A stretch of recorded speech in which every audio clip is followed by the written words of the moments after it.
there's a silent epidemic among women today. We're carrying invisible burdens that are slowly suffocating our authentic selves. Carl Jung once said that everything that irritates us about others can lead us to an understanding of ourselves. But what happens when the things irritating us are actually within us? What happens when we become our own worst enemy? If you're a woman who feels exhausted by your own thoughts, drained by relationships that should energize you, or trapped in patterns you can't seem to break, this video will change everything. I'm about to reveal 10 psychological patterns that successful women quietly eliminate from their lives, patterns that Jung himself identified as barriers to individuation and self-actualization. But here's the catch. These aren't obvious self-sabotaging behaviors. These are subtle, socially acceptable patterns that society has conditioned us to believe are normal, even virtuous. They're the quiet killers of feminine power and authenticity. From a Jungian perspective, women face unique psychological challenges in their journey toward wholeness. Jung recognized that women often struggle with what he called the collective feminine, societal expectations that force us to suppress our true nature. Today, we're going to explore how to break free from these invisible chains. The first pattern we need to address is the most insidious because it masquerades as kindness. It's the compulsive need to be agreeable at the expense of your authentic voice. Jung called this living from the persona rather than the true self. Many women have been conditioned to believe that disagreeing, setting boundaries, or expressing unpopular opinions makes them difficult or unlikable. This creates what Jung termed a split between our authentic self and our social mask. The problem isn't having a persona. We all need one to function in society. The problem is when the persona becomes so thick that we lose touch with our genuine thoughts, feelings, and desires. When you constantly suppress your real opinions to maintain peace or approval, you're not being kind. You're being dishonest, not just to others, but to yourself. This pattern creates resentment, anxiety, and a deep sense of emptiness because you're living a life that isn't truly yours. Before we continue, if this resonates with you, please subscribe to our channel and hit the notification bell. We dive deep into Jungian psychology for women every week, helping you reclaim your authentic power and live from your true self. The shadow of agreeability is passive aggression, manipulation, and chronic dissatisfaction. When we can't express ourselves directly, our psyche finds other ways to assert itself, often in destructive patterns that damage our relationships and self-respect. The second pattern that high-value women quietly eliminate from their lives is perhaps the most culturally celebrated yet psychologically damaging: the addiction to being needed. Jung identified this as a manifestation of what he called the great mother archetype gone wrong. While nurturing and caring for others is a beautiful aspect of feminine energy, when it becomes compulsive, it transforms from a gift into a prison. This addiction shows up in countless ways. You're the friend everyone calls during a crisis, but nobody thinks to check on during your own struggles. You're indispensable at work, taking on extra responsibilities that aren't even in your job description. You're the family mediator, the emotional caretaker, the one who remembers everyone's birthdays and organizes every gathering. On the surface, this looks admirable.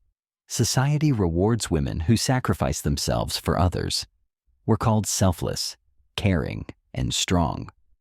But Jung understood that this pattern often stems from a deep wound, the fear that we're not valuable for who we are, only for what we do for others.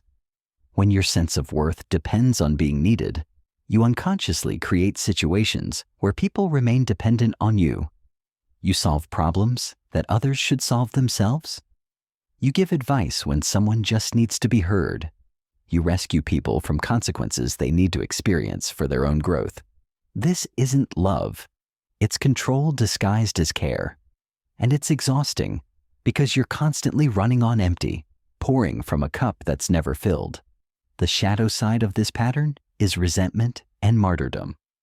Deep down, You're angry that no one takes care of you the way you take care of everyone else. You feel unappreciated despite all your efforts. You might even find yourself keeping score of everything you do for others, waiting for reciprocation that rarely comes. Jung called this the wounded healer complex. You become so focused on healing others that you neglect your own wounds. But here's the truth that will set you free. People don't actually want to be saved.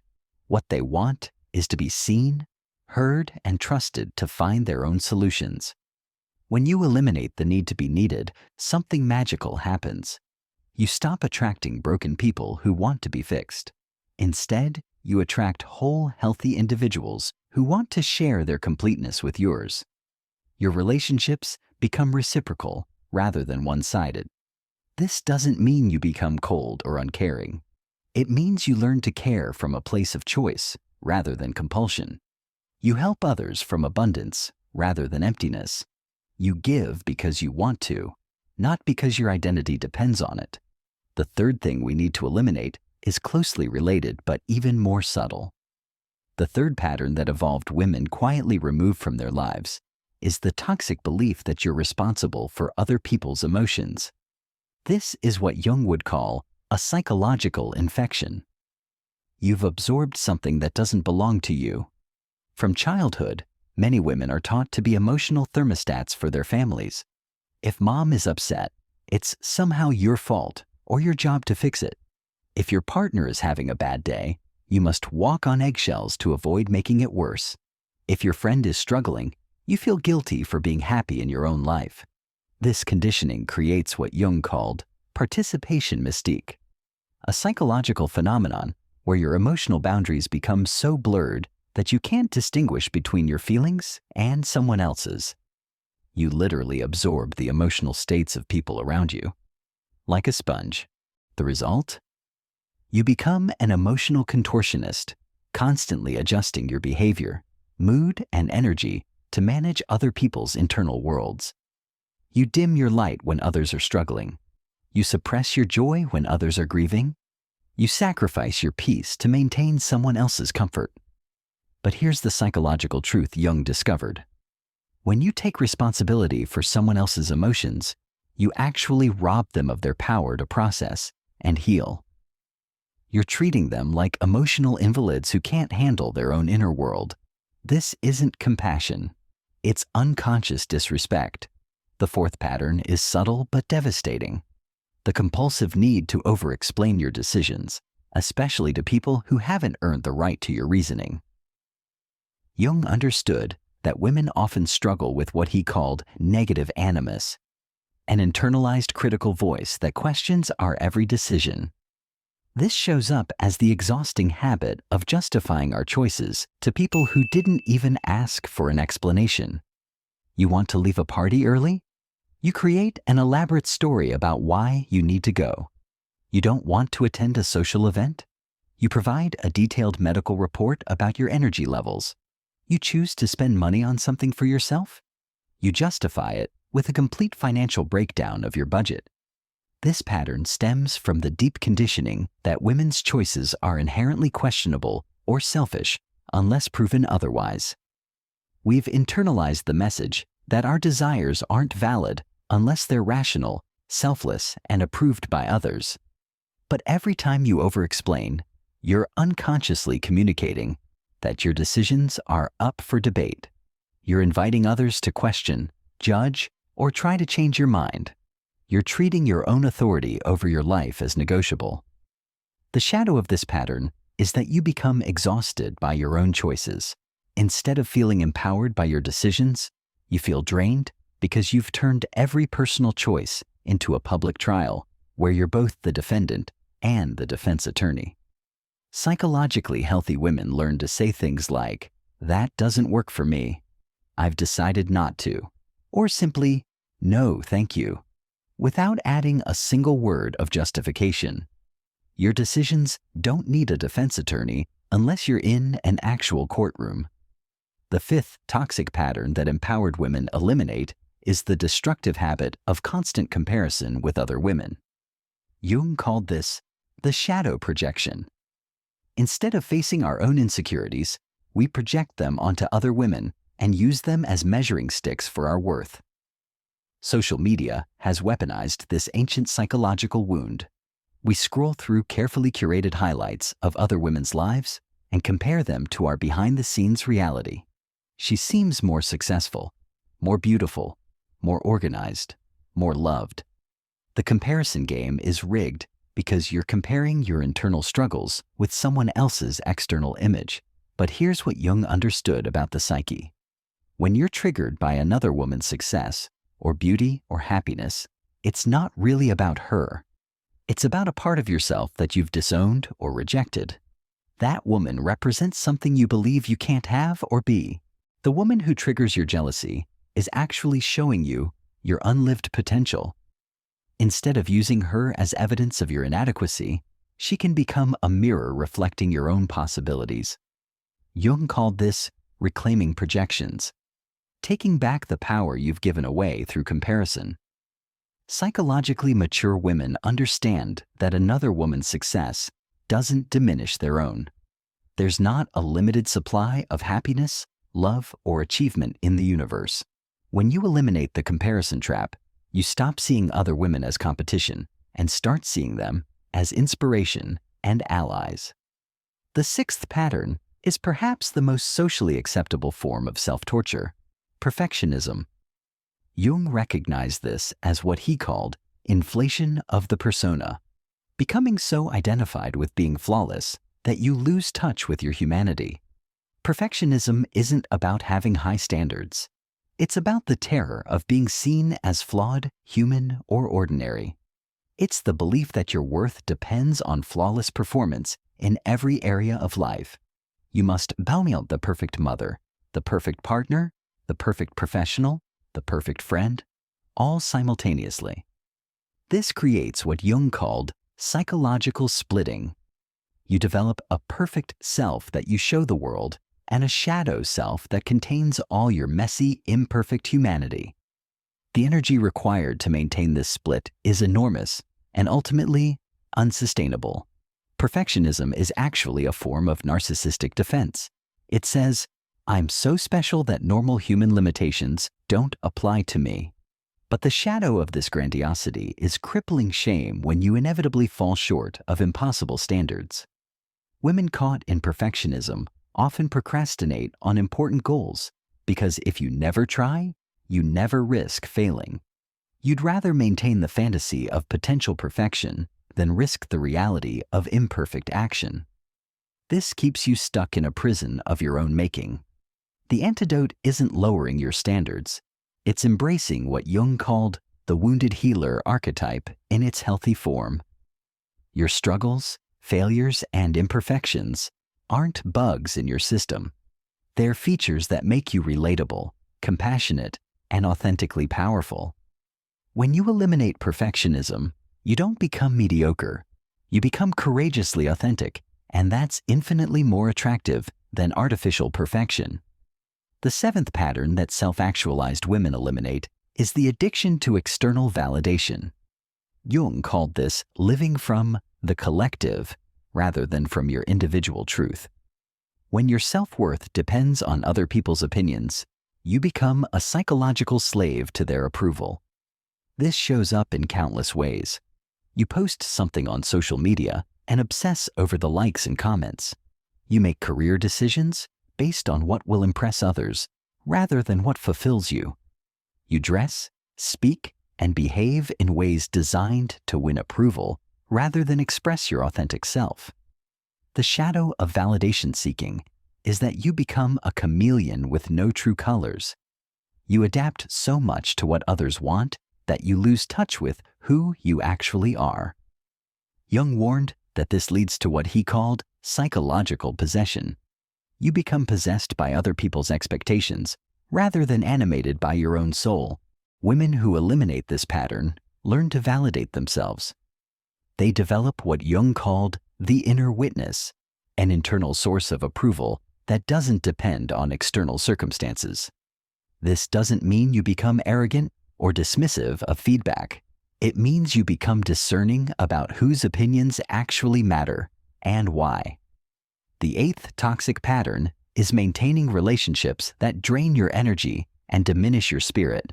Jung understood that we often stay in harmful relationships due to psychological inertia. The unconscious belief that any relationship is better than no relationship. This includes the friend who only calls when she needs something, but disappears when you need support. The family member who criticizes your choices, but never acknowledges your successes. The romantic partner who takes more than he gives. The colleague who takes credit for your work, but never returns favors. Women are conditioned to be relationship maintainers at any cost. We're taught that ending relationships makes us cruel or selfish. But Jung recognized that some relationships are psychologically toxic. They literally poison your mental and emotional well-being. When you eliminate toxic relationships, you're not being mean. You're being protective of your energy and sanity. You're creating space for relationships that actually nourish and support your growth. The ninth pattern is the scarcity mindset, the belief that there's not enough love, success, or happiness to go around. This creates a psychological state of chronic anxiety and competition. You hoard opportunities, love, and resources because you believe they're limited. Jung called this psychological poverty, not the lack of external resources, but the internal belief in lack itself. Women with scarcity mindset often sabotage their own success because they don't believe they deserve abundance. The antidote is cultivating what Jung termed psychological abundance, the inner knowing that the universe is fundamentally generous and that you are worthy of receiving its gifts. If this content is transforming your understanding of yourself and your patterns, please subscribe to our channel and hit the notification bell. We're building a community of women who are committed to psychological freedom and authentic living. Your subscription helps us reach more women who need this message. The final and most crucial pattern that awakened women must eliminate is the fear of their own power. Jung called this the refusal of the call, the unconscious rejection of your own potential because it feels too big, too threatening, or too different from who you've been. Many women have been conditioned to believe that claiming their full power makes them intimidating, selfish, or unfeminine. We've learned to dim our light, shrink our dreams, and apologize for our excellence. We fear that if we fully step into our power, we'll be rejected, abandoned, or criticized. But here's what Jung understood about the human psyche. Your greatest fear and your greatest gift are often the same thing. The very power you're afraid to claim is the power the world desperately needs you to express. When you eliminate the fear of your own power, you stop playing small to make others comfortable. You stop apologizing for your success, your intelligence, your ambition, or your standards. You stop hiding your talents because someone might feel threatened. This doesn't mean you become arrogant or dominating. True power, as Jung taught, is the alignment between your authentic self and your actions in the world. It's the courage to be who you really are, regardless of who thinks you should be someone else. Now that you understand these 10 patterns, the real work begins. Jung called this the individuation process, the lifelong journey of becoming who you truly are beneath all the conditioning, expectations, and fears. Start with awareness. Notice when these patterns show up in your daily life. Don't judge yourself. Simply observe with curiosity and compassion. Awareness is the first step toward transformation. Next, begin making small, quiet changes. You don't need to announce your transformation to the world. In fact, the most powerful changes often happen in silence. Stop over-explaining one decision. Set one boundary without justifying it. End one draining conversation early. Remember, eliminating these patterns isn't about becoming perfect. It's about becoming authentic. It's about reclaiming the parts of yourself that you've given away to gain acceptance, avoid conflict, or maintain relationships. The journey towards psychological freedom isn't easy, but it's the most important work you'll ever do. Every pattern you eliminate creates space for your true self to emerge, Every boundary you set teaches others how to treat you. Every moment you choose authenticity over approval, you reclaim a piece of your soul. Your authentic self has been waiting for you to stop betraying her. She's been patient while you learn these lessons. Now it's time to come home to who you've always been, beneath all the masks and conditioning. The world doesn't need another woman who's diminished herself to fit in. The world needs you, fully expressed, unapologetically authentic, and courageously powerful. Your time is now.